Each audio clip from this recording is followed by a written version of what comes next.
Good evening, everybody. Welcome to another episode of Grassroots Vegan. I'm David Kelly. So, day 2 of 100% raw. An interesting day, I would have to say.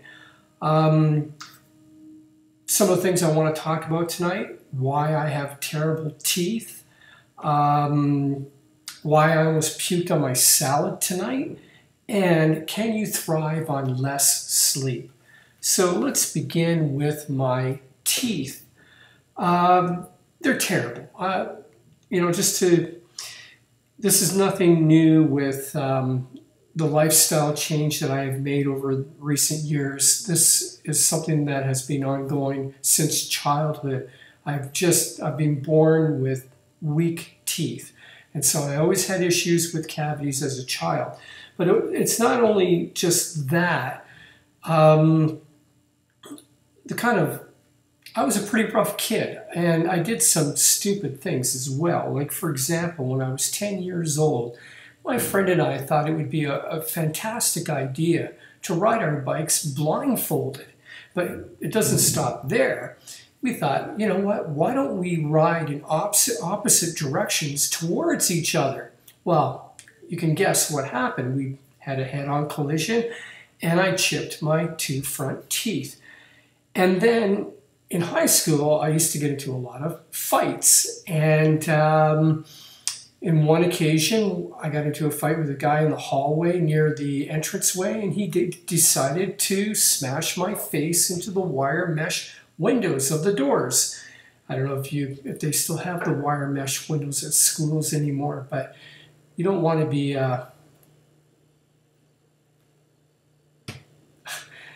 bashing your face into one, let's just put it that way. So yeah, that created more problems. Then I had to get crowns put in 3 of my front teeth, and then of course still issues with cavities. My whole mouth was sort of filled with fillings, and later on I ended up getting I guess this was in my mid-20s. I ended up getting a serious abscess that in the front area, and all the crowns had to be removed, and what was replaced was what I have now.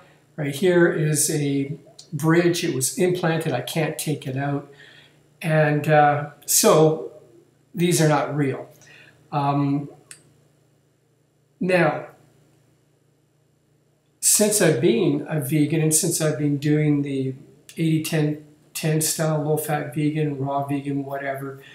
Initially, I did experience improvements in my gums, and because I was starting to get receding gums as well, gum disease, and that was reversed to some extent with the change of diet, and things were starting to look positive until I increased my consumption of dates and did not properly clean my teeth afterwards. When you're eating dates, if you're not drinking it in a smoothie, you really do have to floss, and you don't necessarily have to brush your teeth with toothpaste, but at least warm water, brush your teeth and rinse your mouth out really well.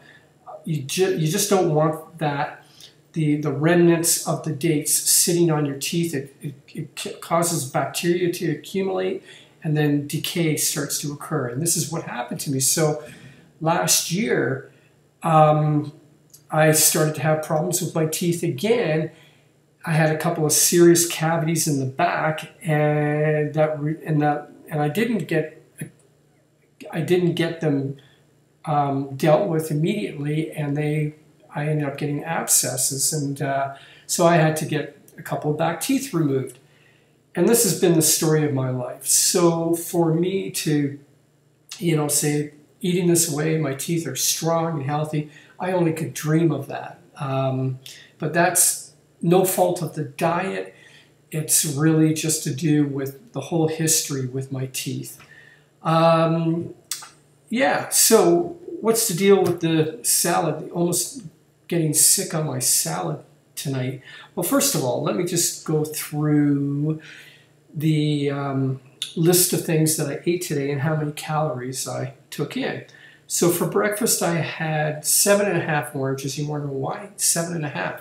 Well, half of one of the oranges was kind of rotten, so I threw that out. And I ate 7 bananas as well after that. And then for lunch, I had 10 bananas. Now, I was finding it very difficult to eat those 10 bananas. I was almost force feeding myself to finish it all. But see, I'm trying to, see, my appetite is strongest in the evening, but I don't think it's necessarily good to be eating later in the evening. Now, I don't eat like right before bed or anything like that, but still, most of my calories I was consuming at around dinner time and after dinner time. And I'm trying to change that, where I'm consuming most of my calories in the daytime, and in the evening time after my last meal of the day, I don't eat anything at all. So this is why I was trying to get in at least 1,000 calories for lunch. For dinner, now this is where we get to the salad. First I started off by having a bowl of raspberries, and then I had some celery, and then I made my salad. And it was a combination. I used orange juice, just squeezing a fresh orange over the salad for dressing. There was tomatoes in there. There was, I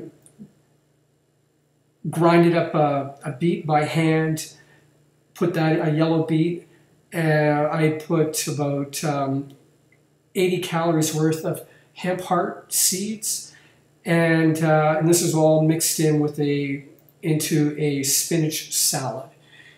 And it was a big bowl of it.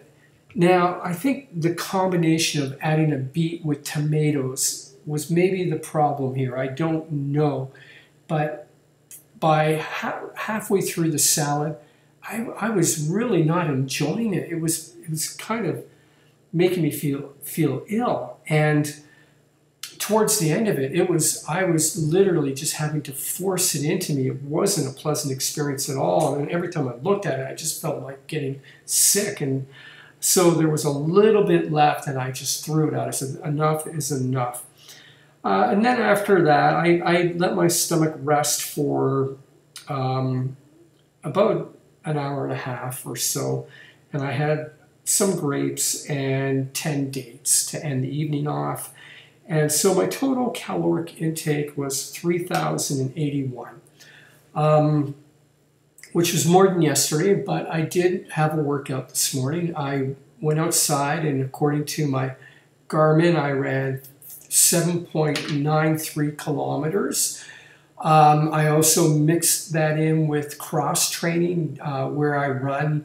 There's different apparatuses along the boardwalk that you can do exercises on, like rings and bars and balancing beams and things like that. So one of the exercises that I started doing this year, which I really enjoy, and you really feel it in your shoulders, are on the rings. I pull myself up, I turn myself upside down, and then I do pull-ups upside down. So it's kind of neat. The blood rushes to your head, and you're getting a good workout on your shoulders. So I did cross-training and running today.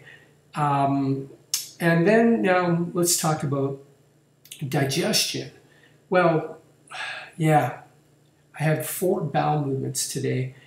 The first one was of good consistency, but after the other ones were, I think another one was of good consistency, but the other ones were kind of slushy and wet.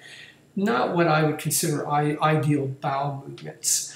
And in fact, in my last bowel movement, there were even remnants of my dinner, the salad. You could see some pieces of green spinach floating around in there. Yeah, I know this is disgusting to talk about, but it is important that you actually look at your stool, and so it gives you an idea of if you are eating healthy or not. And I have to say that when I include cooked food like rice and potatoes in my diet, my stools tend to be of a better consistency, I find. And I'm not going as frequently, like 4 times in one day. That's too much. I don't want to spend all my time on the toilet. So I'm hoping this is just a temporary thing and that things will kind of balance itself out at some point. Now, sleep. I had a great night's sleep last night, unlike the night before. I went to bed at around 10:30 and got up at around 7 a.m., so about 8.5 hours sleep. Now, Robert Lockhart talks about the longer you go raw, the less sleep you need. And so, you know, I question that. Can you really thrive on less sleep when even scientific research claims that we need on average between 7 to 8 hours sleep? So, I don't know. I mean, I'm not going to force myself to try to live on 6 hours sleep. I'm going to get enough sleep. If my body wants 7 or 8 hours sleep or even more, I will sleep that long. I will get that sleep because I know I cannot thrive on inadequate sleep. If I don't get enough sleep the night before, my concentration is poor. Emotionally, I'm unbalanced, I'm irritable. So sleep is really important. And how much do you need? You need enough. You need enough sleep. But yet there are those in the raw food community that claim that they're getting by fine on 6 hours sleep, maybe less. I find it hard to believe. But how come, you know, if they say that is so, it is so for them. And if I ever reach a place where my body just, if I sleep six hours and I feel completely refreshed and I just don't need it anymore, I'm not going to try to force myself to sleep longer in that case. So it's just a matter of listening to your body. But for now, I need at least, you know, 7 hours sleep, and 8 is ideal. So that's about it for today. Another thing I'll talk about is my energy level was a little bit on the low side after I ate the 10 bananas. I just felt a little sluggish. So, and I was kind of like that all afternoon.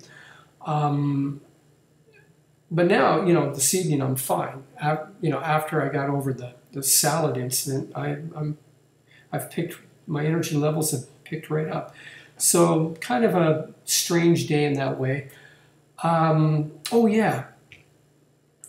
Where is he? Constance Lovejoy, a YouTuber, asked me, are you drinking any water? If so, how much? What color is your urine? Now, yes, I do drink enough water. I drink plenty of water, and I do observe my urine to gauge whether I'm adequately hydrated. And so for the most part, my urine is clear. Is nice and clear, no problems there. To answer that question, Constance Lovejoy. So that's it for now.